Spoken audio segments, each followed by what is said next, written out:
There's a type of man you've probably met. Maybe you are him. He's charming, full of potential, always talking about the future. He has dreams that sound impressive, plans that seem ambitious, and a way of speaking that makes you believe something great is just around the corner. But if you look closer, if you watch him over years instead of months, you'll notice something unsettling. Nothing actually happens. The dreams stay dreams. The potential stays potential. And beneath all that charm and possibility, there's a refusal. A quiet, stubborn refusal to commit, to finish, to become. Carl Jung gave this pattern a name: Puer Aeternus, the eternal boy. The man who never grows up. Not because he can't, but because some part of him doesn't want to. And before you dismiss this as just another label for immaturity, understand this. The Puer Aeternus isn't lazy. He isn't stupid. In fact, he's often brilliant, creative, and deeply sensitive. The problem isn't ability. The problem is something far more complex, far more hidden, and far more devastating to the men who carry it. This isn't about Peter Pan fantasies or refusing to pay bills. This is about a psychological structure that keeps a man suspended in perpetual becoming, forever on the edge of his real life, never quite stepping into it. And the tragedy is that most men trapped in this pattern don't even know it. They think they're just waiting for the right moment, the right opportunity, the right feeling. They don't realize they're running from something much deeper than circumstance. If you've ever felt like you're always preparing but never arriving, always planning but never executing, always promising but never delivering, then you need to hear this. Because the Puer Aeternus complex isn't just affecting your productivity or your relationships, it's stealing your entire life, one postponed decision at a time. Let me take you into the psychology of the eternal boy, into the mystery of why some men stay forever young and forever incomplete. And more importantly, let me show you how to recognize if you're trapped in this pattern, and what it actually takes to break free. The origins of perpetual youth. Jung didn't create this concept in a vacuum. He drew from ancient mythology, particularly from the Roman god Puer Aeternus, the divine child who represented eternal youth, potential, and spring. In mythology, this archetype was beautiful, inspiring, full of promise. But Jung saw something else when this archetype took over a man's entire personality. He saw a prison disguised as freedom. The Puer Aeternus man is caught in what Jung called an identification with the divine child archetype. He experiences himself as special, as chosen, as destined for something greater than ordinary life. And this isn't pure narcissism, though it can look like it from the outside. It's actually a defense mechanism, a way of protecting himself from a wound so deep he's built his entire identity around avoiding it. That wound is usually maternal. Not always, but often enough that Jung made the connection explicit. The Puer is typically a man who had an intense, often problematic relationship with his mother.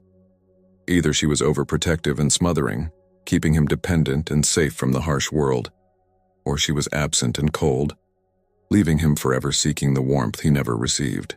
In both cases, the result is the same. The man never fully separates from the mother archetype. He never completes the psychological birth that transforms a boy into a man. This is crucial to understand. The Puer isn't afraid of growing up because he's immature.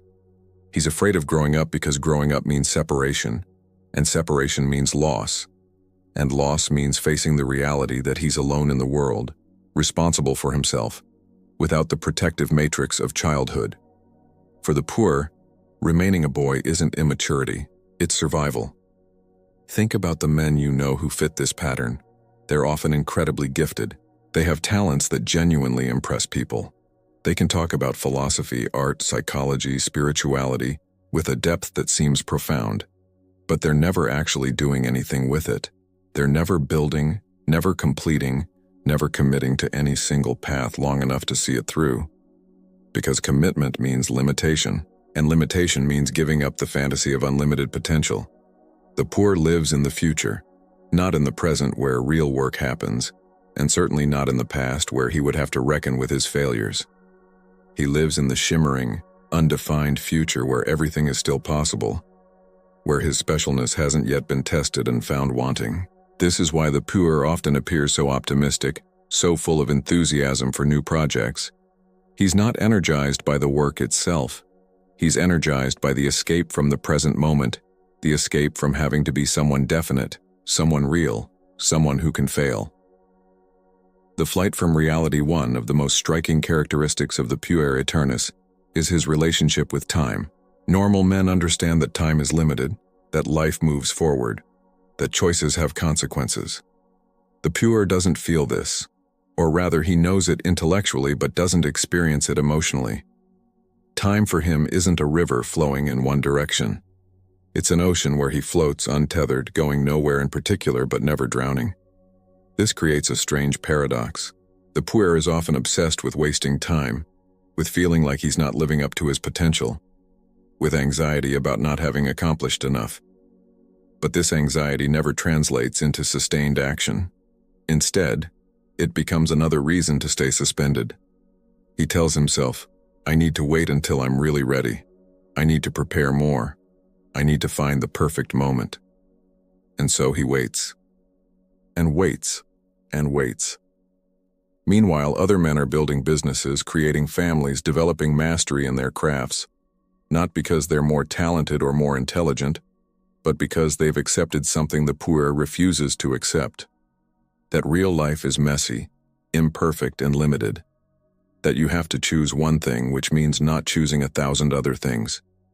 That commitment means closing doors, burning bridges, accepting that this is your life, not some practice run for the real thing that's coming later. The Puer's flight from reality often manifests in specific patterns. He might be a perpetual student, always acquiring new degrees, new certifications, new knowledge, but never actually entering his professional field fully.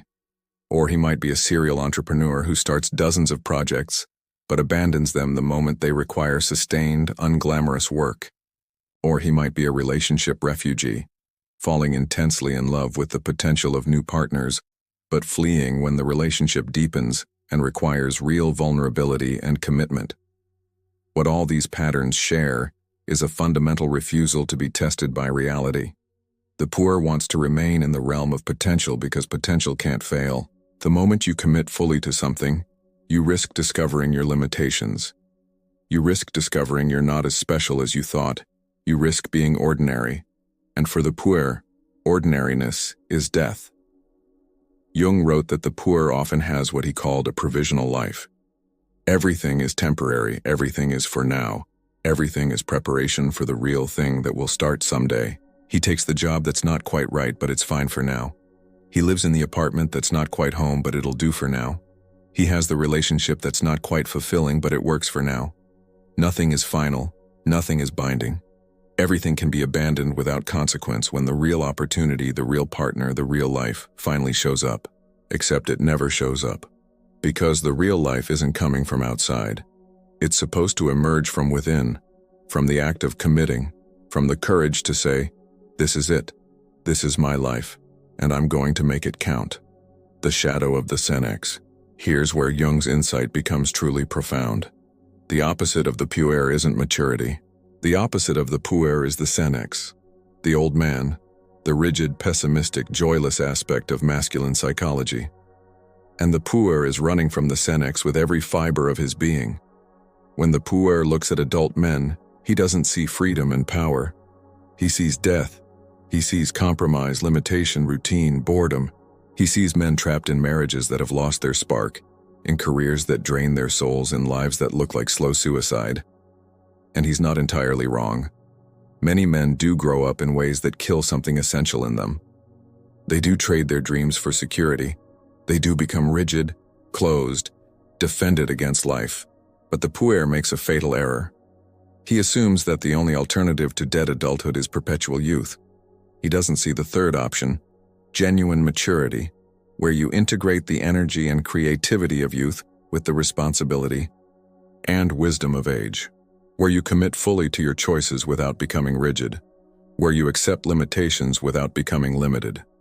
The integration of Puer and Senex is the psychological goal of masculine development. It's what Jung called individuation in this specific domain. But achieving it requires something the Puer finds almost impossible.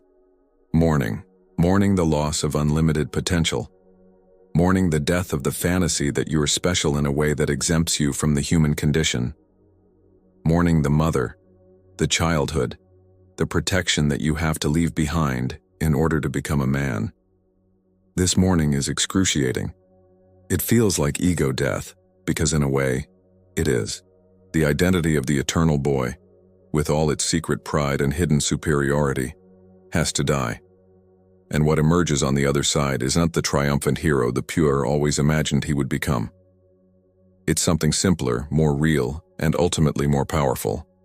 A man who knows his limits and acts within them, who commits to his choices and lives with their consequences, who builds slowly and steadily instead of dreaming grandly and vaguely. But most poor men never make this journey. They stay suspended, growing older but not growing up, accumulating years but not experience, watching life happen to other people while they wait for their turn that never comes. The relationship patterns of the eternal boy. Nothing reveals the Puer pattern more clearly than romantic relationships. The Puer falls in love easily, intensely, completely. When he meets someone new, it feels like destiny. This is it. This is the one. Everything is going to be different now. The relationship carries all the magic, all the promise, all the hope that's been missing from his life. For a few weeks or months, he's all in. He's attentive, passionate, poetic. He talks about the future with absolute certainty. He makes plans, promises, commitments. His partner feels like they've found someone truly special, someone who sees them, who values them, who's ready for real intimacy. And then something shifts. The relationship becomes real. The initial excitement fades into something more stable, more ordinary. His partner reveals flaws, needs, limitations. The relationship starts requiring work, communication about difficult things, compromise, routine. And the Puer starts to withdraw. It's rarely dramatic, he doesn't necessarily leave, but he becomes distant, vague, unavailable. He starts focusing on work projects that never quite materialize. He becomes more interested in his own development, his own journey, his own need for space and freedom. His partner, who was everything just months ago, becomes a limitation, a burden, a reminder that he's trapped. The Puer loves the beginning of relationships because the beginning is pure potential. The person in front of him isn't a real, complex, limited human being yet. They're a projection screen for all his fantasies of the perfect partner who will complete him, save him, make him feel alive without requiring him to actually grow up. But real people can't maintain that role. They have their own needs, their own wounds, their own limitations. When confronted with this reality, the Puer has two options. He can deepen the relationship, work through the difficulties, develop real intimacy that includes shadow and complexity. Or he can flee, either physically by leaving or psychologically by staying but checking out emotionally. Most Puer men flee. They tell themselves they're being honest, authentic, that they won't compromise their truth for anyone. They frame their inability to commit as a spiritual virtue, a refusal to settle, a commitment to freedom and growth. But underneath all that rationalization is the same wound. The terror of being truly seen, truly known, truly tested by someone who won't maintain the illusion that he's special. This pattern destroys not only relationships but the Puer himself. Each time he flees, he reinforces the belief that real intimacy is impossible, that he's fundamentally alone, that he can only be loved for his potential, never for who he actually is. He becomes more isolated, more defended, more trapped in his own mythology. And the cruelest part is that the Puer often genuinely wants love. He's not a sociopath playing games. He's a wounded boy who never learned how to be vulnerable without feeling like he's disappearing, how to commit without feeling like he's dying, how to love someone real instead of someone perfect. The spiritual bypass. In modern times, the Puer Aeternus complex has found a perfect hiding place. Spirituality, not genuine spiritual practice which requires discipline, humility, and sustained effort, but what psychologists call spiritual bypassing. Using spiritual concepts and practices to avoid psychological growth and human responsibility. The modern spiritual Puer is everywhere. He's the man who's always on a journey, always seeking, always growing.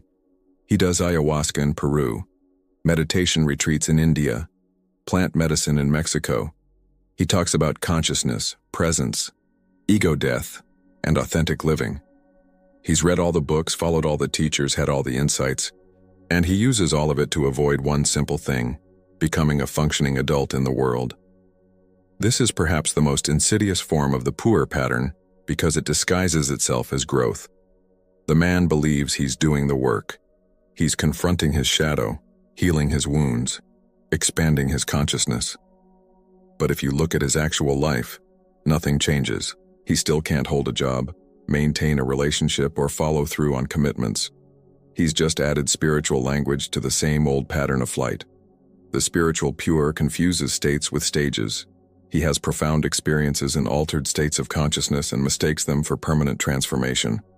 He feels expanded, enlightened, free during the ceremony or the retreat.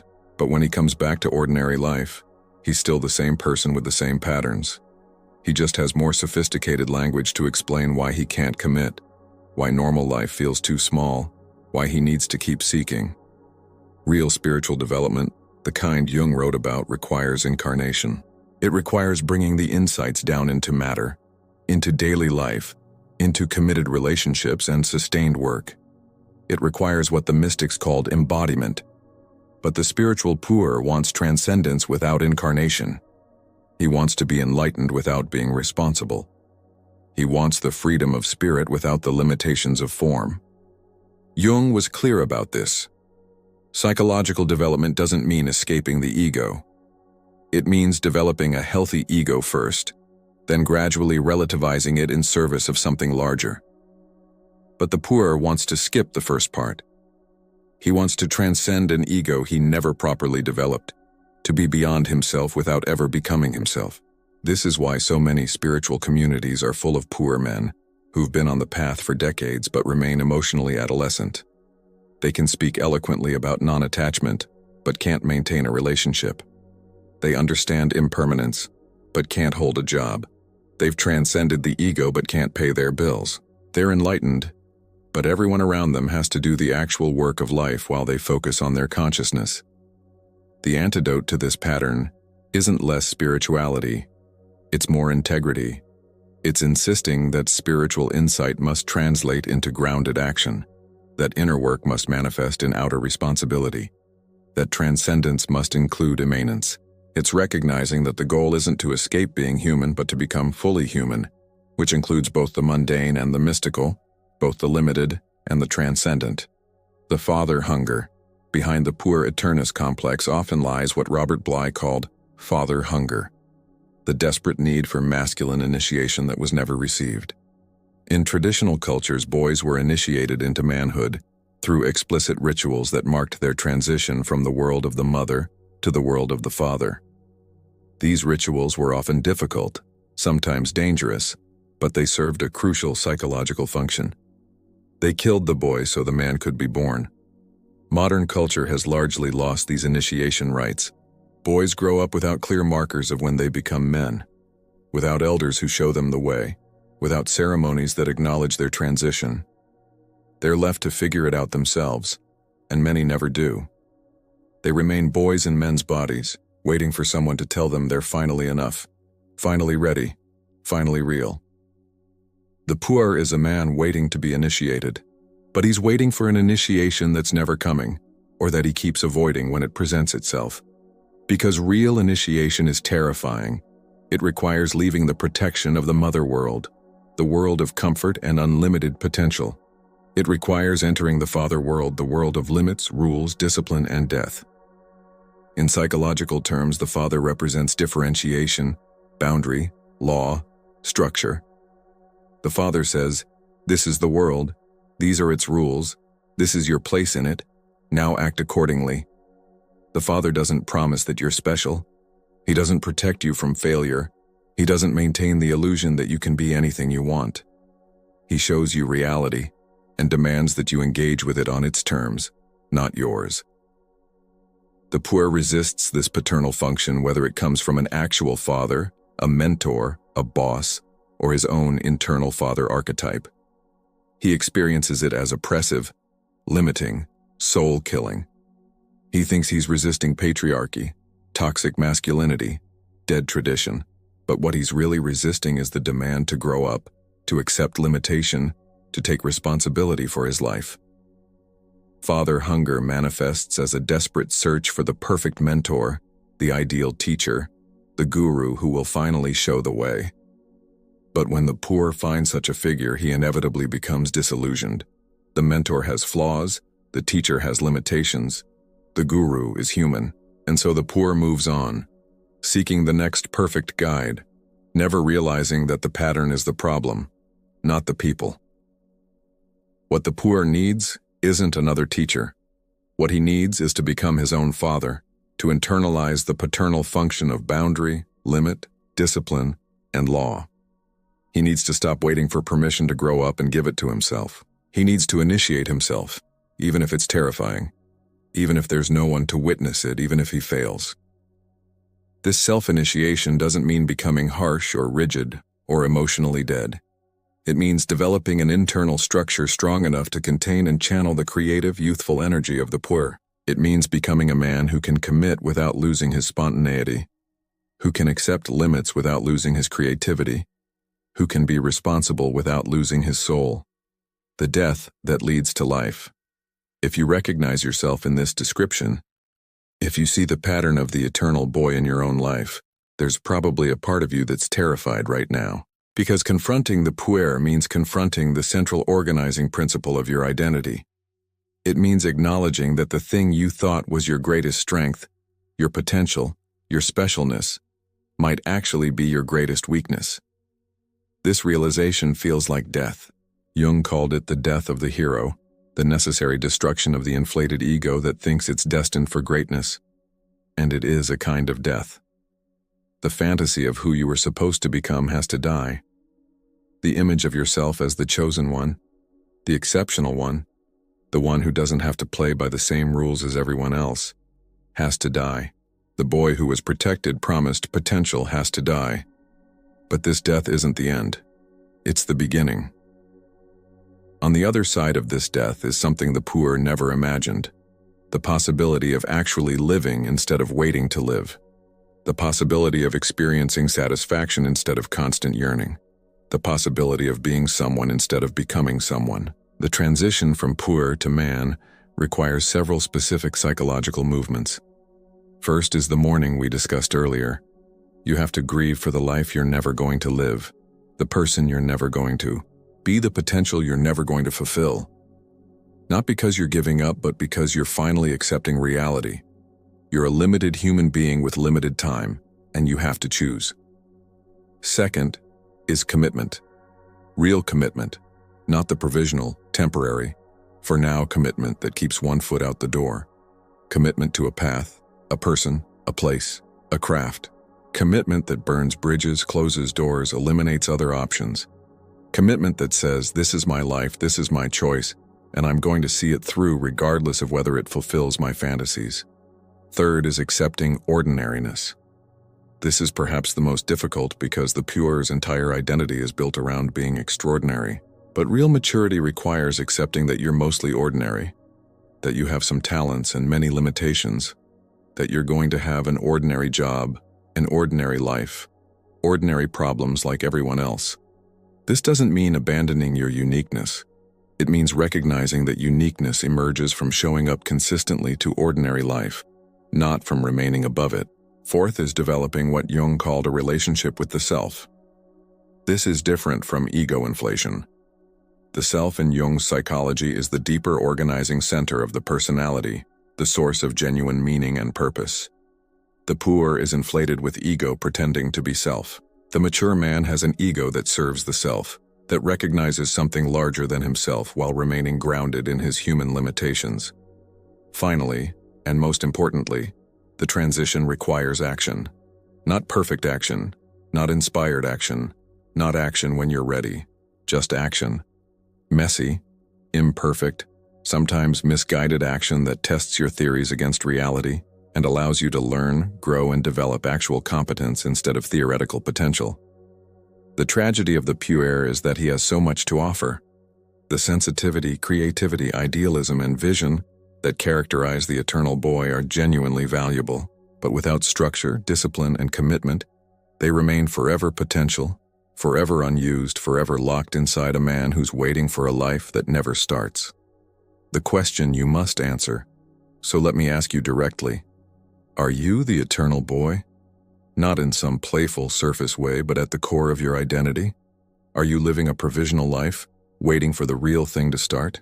Are you more committed to your potential than to any actual achievement? Do you flee when things get difficult, deep, or demanding? Do you have 100 reasons why you can't commit, why you can't start, why you can't finish, all of which sound reasonable but all of which serve the same function?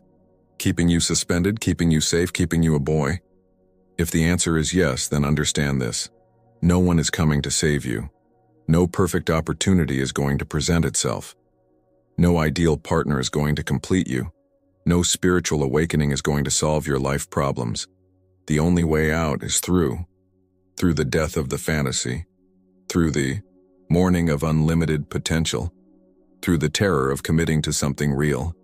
And on the other side of that terror is something you've never experienced, the deep satisfaction of building something that lasts, the quiet pride of keeping your word, the profound intimacy of being truly known, the earned confidence of facing challenges instead of fleeing them, the meaning that comes only from sustained engagement with reality on its own terms.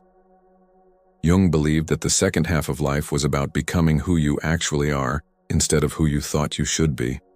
But you can't become who you are while you're still pretending to be everything you might be. You have to kill the boy to birth the man. You have to trade infinite potential for finite actuality. You have to stop becoming and start being. This is the mystery behind men who don't want to grow. It's not that they can't. It's that growing up means dying to something they've been holding on to with desperate intensity. The illusion that they're special, that they're exempt, that they're still waiting for their real life to start. And facing that illusion, seeing it clearly, letting it die, feels like annihilation. But it's not annihilation, it's liberation. Liberation from the exhausting work of maintaining a fantasy. Liberation from the constant anxiety of avoiding reality. Liberation from the loneliness of never being truly known because you're never truly present. The Puer Aeternus complex isn't a life sentence, it's a stage, a pattern, a defense that made sense once but doesn't anymore. And it can be worked through, grown beyond, integrated into something larger and more mature. But it requires something the pure finds almost impossible to give. Surrender. Surrender of the fantasy. Surrender of specialness. Surrender of the boy. And when you finally surrender, when you finally let the boy die, something remarkable happens. You discover that becoming ordinary doesn't kill your uniqueness. It reveals it. Because your real uniqueness was never in your potential. It was in what you actually do, who you actually are, when you stop performing and start living. If this message has struck something in you, if you recognize yourself in the eternal boy, then I want you to do something right now. I want you to make one commitment. Not a big one, not a dramatic one, just one small commitment that you'll keep for the next 30 days. Something that requires showing up even when you don't feel like it. Even when it's not exciting, even when it's difficult. It could be a daily practice, a creative project, a relationship boundary, anything that requires consistency over time, and then keep that commitment. Not because it's going to transform your life in 30 days, but because every time you show up when you don't feel like it, you're killing the boy and birthing the man. Every time you choose the actual over the potential, you're breaking the pattern. Every time you accept limitation instead of fleeing, you're growing up. The journey from poor to man isn't a single moment. It's 1,000 small deaths, 1,000 acts of commitment, 1,000 choices to engage with reality instead of dreaming about it. But each choice makes the next one easier. Each death makes you more alive. Each surrender gives you more power. And somewhere along the way, you wake up and realize you're not waiting anymore. You're not becoming anymore. You're being. You're living. You're real. And the life you're living, with all its limits and imperfections and ordinariness, is more satisfying than any fantasy you ever had. This is what Carl Jung knew. This is what he tried to teach through his concept of the Puer Aeternus, that the eternal boy isn't free.